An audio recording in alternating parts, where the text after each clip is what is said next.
والصلاة والسلام على من لا نبی بعد۔ میں نے آپ کی خدمت میں صرف ایک بات عرض کرنی ہے، وہ یہ کہ عقائد عوام کے ٹھیک ہونا ضروری ہے، علماء کا عقیدہ عوام سے زیادہ ٹھیک ہونا ضروری ہے، اعمال کا سنت کے مطابق عوام کا ہونا ضروری ہے، لیکن علماء میں اتباع سنت عوام سے زیادہ ضروری ہے۔ اس لیے عقائد پر زور دینا اور اعمال کو چھوڑ دینا یہ متبع سنت عالم کا کام نہیں ہے، اور اعمال پہ زور دیتے ہوئے عقائد کو بھول جانا یہ بھی علماء کی شان کو زیب نہیں دیتا۔ اس لیے عقائد اور اعمال دونوں میں کوتاہی یہ ناقابل برداشت ہے۔ آپ حضرات ہمارے پاس چند دنوں کے لیے تشریف لائے ہیں۔ صبح سبق شروع ہوگا انشاءاللہ العزیز 21 اپریل صبح 7:30 بجے، اور 3 مئی کو دعا ہو جائے گی۔ تو 12 دن آپ ہمارے مہمان ہیں، اور مہمان کا اکرام یہ میزبان کے ذمہ ہے۔ مہمان کو کچھ چیزیں وہ دیتے ہیں جو مہمان چاہتا ہے، اور کچھ وہ دیتے ہیں جو مہمان تو نہیں چاہتا لیکن میزبان اس کو بہت مفید سمجھتا ہے۔ تو کچھ مال تو آپ کو ملے گا جو آپ چاہتے ہیں، اور کچھ ہم وہ دیں گے کہ جو آپ کے لیے شاید آپ مناسب نہ سمجھیں، لیکن ہم آپ کے لیے اس کو بے حد مفید سمجھتے ہیں۔ اس میں 2 باتوں کا خیال رکھ لیں۔ نمبر 1 اوقات کی پابندی، نمبر 2 معمولات کی پابندی۔ یہ اوقات اور معمولات یہ کسی بھی صورت میں اس میں کوتاہی ہمارے ہاں ناقابل برداشت ہے۔ آپ رہنا چاہو آپ کی مرضی، آپ جانا چاہو آپ کی مرضی، لیکن اگر آپ نے رہنا ہے تو آپ نے 2 چیزوں کی پابندی بہرحال کرنی ہے، چاہیں تب بھی کرنی ہے، نہ چاہیں تب بھی کرنی ہے۔ اللہ کے لیے کریں تب بھی کرنی ہے، ہمارے لیے کریں تب بھی کرنی ہے، ثواب سمجھ کر کریں تب بھی کرنی ہے، جبر سمجھ کریں تب بھی کرنی ہے، وہ آپ نے بہرحال کرنی ہے۔ یہ اچھی طرح ذہن نشین فرما لیں۔ سبق کا جو وقت ہے اس وقت پر آپ نے پہنچنا ہے۔ نمازوں کے اوقات ہیں اس کی پابندی آپ نے کرنی ہے۔ کھانے کا وقت اس کی آپ نے پابندی کرنی ہے۔ سونے کا وقت آپ نے اس کی پابندی کرنی ہے۔ ہم جس طرح وقت پہ اٹھاتے ہیں اسی طرح وقت پہ سلاتے ہیں۔ آپ شوق سے کریں گے تو آپ کو مزہ زیادہ آئے گا، شوق سے نہیں کریں گے ہم نے آپ سے پابندی کروانی ہے۔ یہ نہیں ہے کہ آپ کر لیں تو آپ کی مہربانی، نہ کر لیں تو ہم کیا کر سکتے ہیں۔ ہم اگر کچھ نہیں کر سکتے تو ہم آپ کے استاذ بننے کے قابل نہیں ہیں۔ وہ بھی کوئی استاذ ہے جو شاگرد کے میں کیا کر سکتا ہوں، میں استاذ کس بات کا ہے کیا کر سکتا ہوں۔ ہمارے یہ نہیں ہے کہ ہم کچھ نہیں کر سکتے۔ اگر ہم استاذ ہیں اور آپ شاگرد ہیں تو ہم نے کرنا ہے، اور آپ نے بہرحال ان باتوں کو برداشت کرنا ہے۔ وقت کا بھی خیال فرمائیں اور معمولات کا بھی خیال فرمائیں۔ صبح تہجد کا عمل آپ کا اختیاری ہے، اس میں کوئی اضطرار اور جبر نہیں ہے۔ ہماری خواہش ہے کہ ہر طالب علم تہجد کا اہتمام کرے۔ آپ رات اٹھ سکتے ہیں بہت اچھی بات، آپ سمجھتے ہیں اٹھنا مشکل ہے تو عشاء کی نماز پڑھ کے آپ تہجد پڑھ لیں، پھر وتر پڑھ لیں اور سو جائیں، لیکن پڑھیں ضرور۔ اس پر ہم آپ کو مجبور نہیں کرتے، تہجد کا عمل اختیاری ہے، لیکن ہم ترغیب دیتے ہیں کہ آپ پڑھیں ضرور۔ اور صبح فجر کی نماز سے لے کر اشراق تک وہ آپ نے یہاں مسجد میں رہنا ہے، مسجد سے باہر آپ نہیں جا سکتے، اور وقت بہت تھوڑا ہوتا ہے۔ آپ کو صبح اندازہ ہوگا بہت تھوڑا وقت ہوتا ہے۔ فجر کی نماز باجماعت، پھر سورہ یاسین، پھر ذکر کی مجلس، تھوڑی سی تلاوت، تو اشراق کا وقت ہو جاتا ہے۔ اپنا انفرادی آپ ناشتہ کریں، پھر آپ کے سبق کا وقت ہوگا، نماز ظہر کی ہے، عصر، پھر مغرب، باقی سارے معمولات آپ کو انشاءاللہ ہم بتا دیں گے۔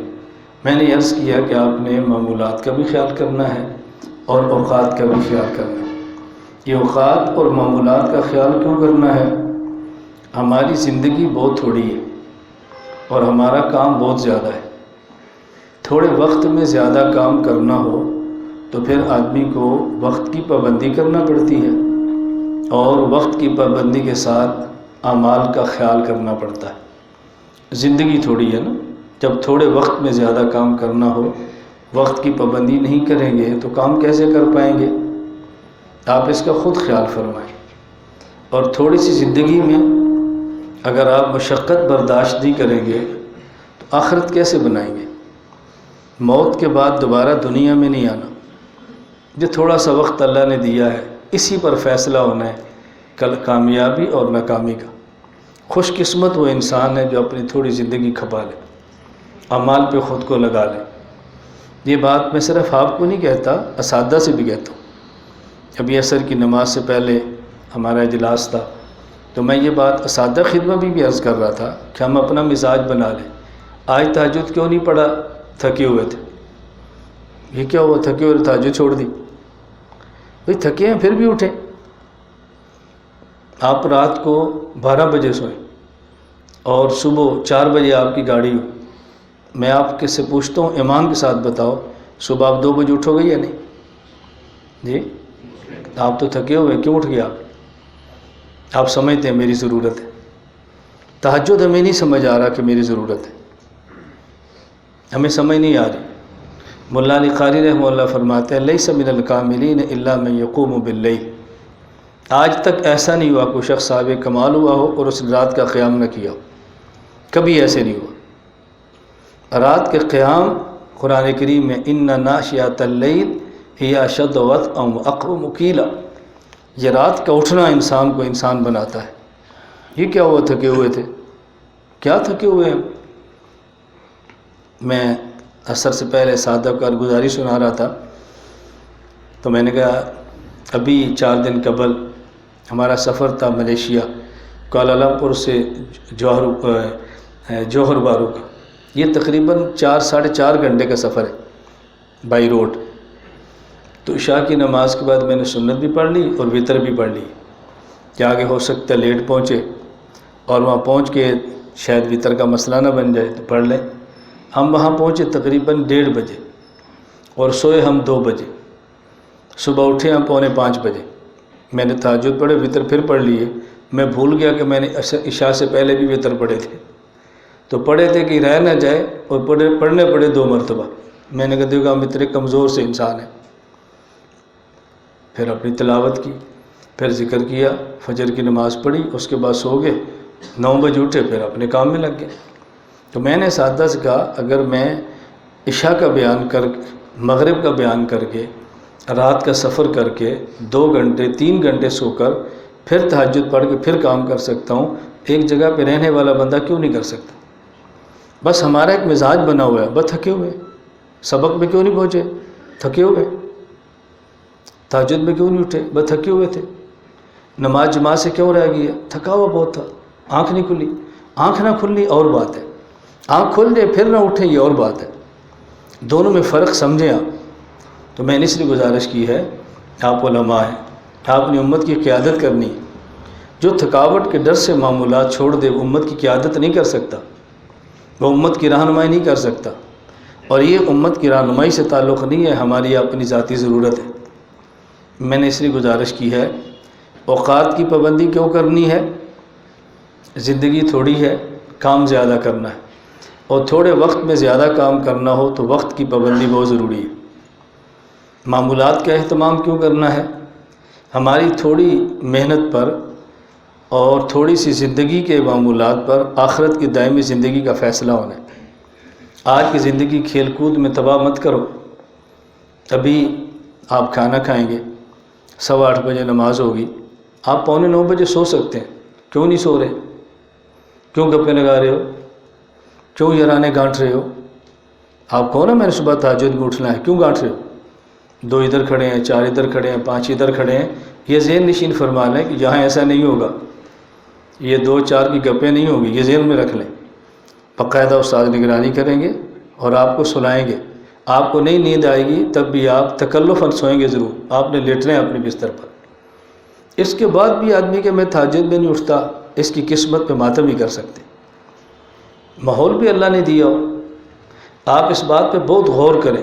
یہ میں کس درد کے ساتھ یہ بات آپ کو سمجھاؤں، دیکھو بارش ہے، ہمارا دسترخوان پھر بھی لگا ہوا، گرمی ہے ہمارا دسترخوان پھر بھی لگا ہوا۔ ہمیں لوگ کھانے کے لیے کیوں دیتے ہیں؟ یہ لوگ نیک ہیں، یہ لوگ نیک ہیں، ان کو کھانا دو، ان کی خدمت کرو، یہ اللہ والے ہیں، اور ہم دھوکہ دے رہے ہیں، ہم دغے سے کام لے رہے ہیں، امت کا مال کھا رہے ہیں یہ بتا کر کہ ہم نیک ہیں، اور نیک ہیں نہیں۔ اس سے بڑا دھوکہ کیا ہوگا بتاؤ؟ اللہ قیامت کو پوچھ لیں کیوں تم نے مال ضائع کیا لوگوں کا، کیوں تم نے امت کو دغا اور دھوکہ دیا؟ میرے پاس کیا جواب ہوگا اس کا؟ لوگ ہمیں خدمت کر رہے ہیں ہماری کہ نیک لوگ ہیں، اور پھر ہم نے عبادت بھی کرنی ہے، کیوں؟ اپنے لیے۔ یا اللہ کو ہم سے بڑا بھی بدقسمت ہو سکتا ہے؟ ہمیں نمازوں کے لیے کھانا مل رہا ہے، ہم نے کمانا نہیں ہے، صرف کھانا ہے اور نماز پڑھنی ہے، پھر بھی نہیں پڑھ رہے۔ صرف کھانا ہے اور ذکر کرنا ہے، پھر بھی نہیں کر رہے، اور ذکر کے نام سے بھدک رہے ہیں، ذکر کے نام سے بھدک رہے ہیں، اللہ اللہ کے نام سے چڑ ہے، اللہ اللہ کے نام پر طبیعت مائل نہیں ہے، اللہ اللہ کے نام پر طبیعت دوڑ رہی ہے۔ عجیب بات نہیں ہے یہ؟ میں اگر آپ کے ساتھ زیادتی کرتا ہوں، میں اگر آپ کے ساتھ اچھا سلوک نہیں کرتا، آپ کل قیامت کو اللہ کو میری شکایت لگانا، اللہ ہم 12 دن کے لیے گئے تھے، کہ کبھی کہتا ہے ذکر کرو، کبھی کہتا ہے تہجد پڑھو، کبھی کہتا ہے نمازیں پڑھو، یہ آپ ہماری شکایت لگانا ہمیں، اور ہم آپ کا شکریہ ادا کریں گے کہ آپ نے ہماری شکایت لگائی ہے۔ اگر آپ اس کو شکایت لگانے کے لیے تیار نہیں ہیں تو اس کا مطلب یہ ہے کہ ہماری بات ٹھیک ہے، تو پھر قبول کر لیں، قبول کرنے میں کیا حرج ہے؟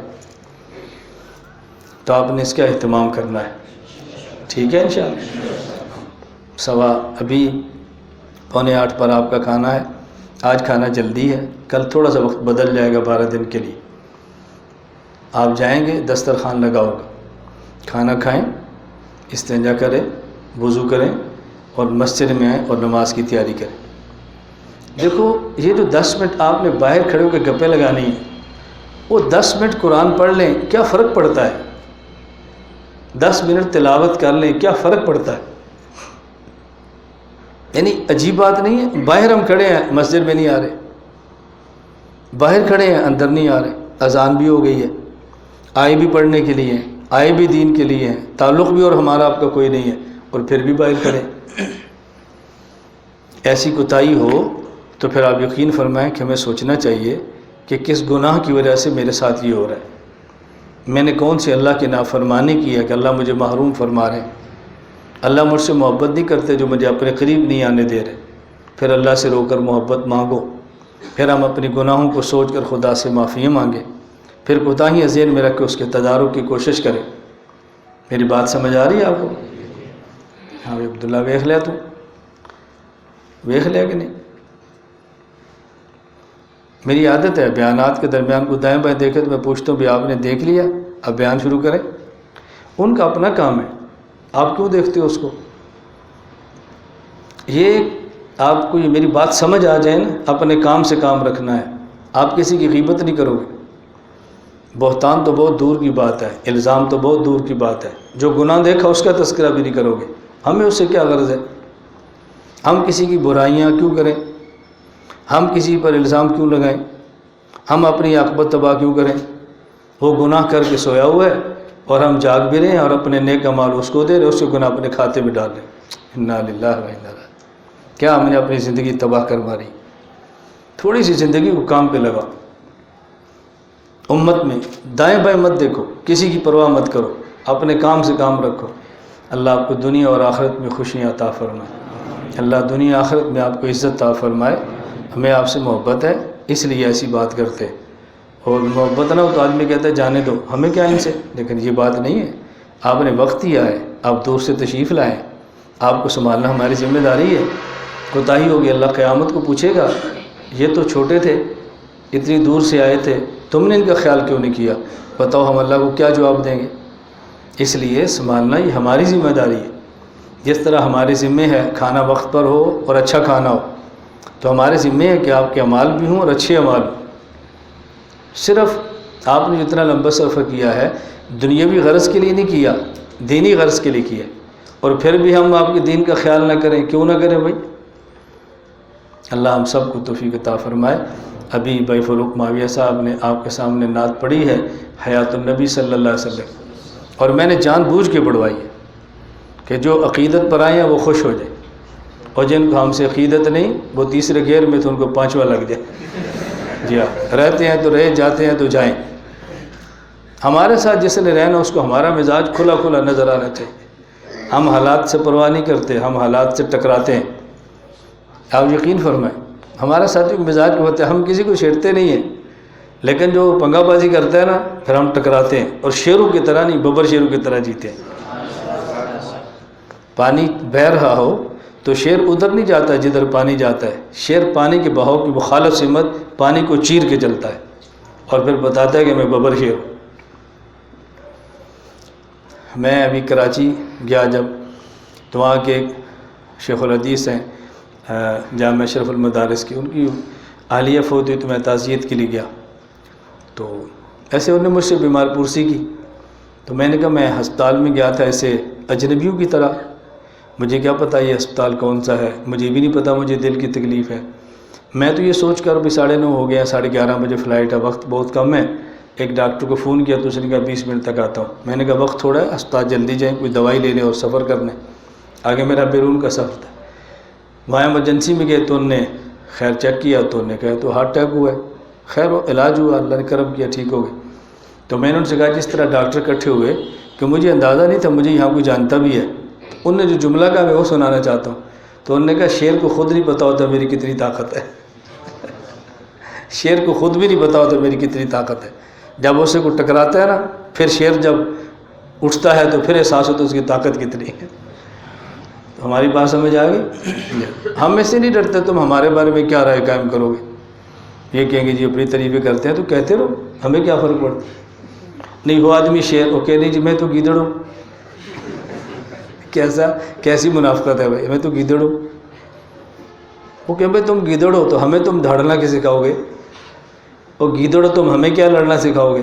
ہم گیدڑ کے بعد تھوڑا ہی آئے ہیں، ہم تو جوان مردی سیکھنے کے لیے آئے ہیں، اور جوان مردی گیدڑ کبھی نہیں سکھاتے، شیر سکھاتے ہیں۔ میں خیر صرف عرض کر رہا ہوں کہ میں نے اس لیے نعت جان بوجھ کے پڑھوائی ہے کہ آپ کا ذہن بنے یہاں پر کیا ہوتا ہے۔ ہم حیات النبی کے نعرے کھلے مارتے، نہیں ڈرتے، نہ پرواہ کرتے ہیں، نہ پروپیگنڈے سے متاثر ہوتے، سماع موتا کھلا بیان کرتے ہیں، عصمت انبیاء کھلی بیان کرتے ہیں، صحابہ کی حفاظت کھل کر بیان کرتے ہیں، فقہا کا دفاع کھل کر کرتے ہیں۔ عقیدے پر کیا چھپانا، عقیدے پر کیا کمپرومائز ہوتی ہے؟ تھوڑی سی دن زندگیاں گزارنے ہیں، وہ بھی آدمی ہجڑوں کی طرح گزارتے، کیا زندگی ہے یہ؟ کیا زندگی ہے؟ ہم سے ایسا نہیں ہوتا، جو دن اللہ نے دیے ہیں وہ شیروں کی طرح گزار، اور اپنا عقیدہ گن گرج کے بیان کرو۔ ہر کسی کو پتہ ہونا چاہیے وہ لوگ کون ہیں۔ میں اس پر اللہ کا جتنا شکر ادا کروں کم ہے، ہمارے بارے میں دنیا میں کوئی بندہ غلط فہمی کا شکار نہیں۔ یہ میں غلط کہہ رہا ہوں؟ ہر کسی کو پتہ ہے یہ کون ہے، ہر کسی کو پتہ ہے اس کا عقیدہ کیا ہے۔ مزہ آتا ہے نا جینے کا۔ یہاں آنے والوں کو پتہ ہے ان کا عقیدہ کیا ہے، جہاں ہم جاتے ہیں ان کو پتہ ہے عقیدہ کیا ہے۔ کسی جگہ پر جاؤ تو لوگ ایسے پنجوں کے بل کھڑے ہو کے دیکھتے ہیں ابھی وہ آگے۔ یہ خالص عقیدے کی برکت ہے۔ خالص عقیدہ ہوگا، خالص مدد اللہ کی، خالص عقیدہ ہوگا، خالص دوست انسان ملیں گے، خالص عقیدہ ہوگا، خالص محبت اللہ والے آپ کو دیں گے۔ اللہ ہم سب کو خالص عقیدہ عطا فرمائے۔ سبحان اللہ و بحمدہ، سبحان اللہ العظیم، سبحانک اللہم و بحمدک، اشہد ان لا الہ الا انت، استغفرک و اتوب الیک۔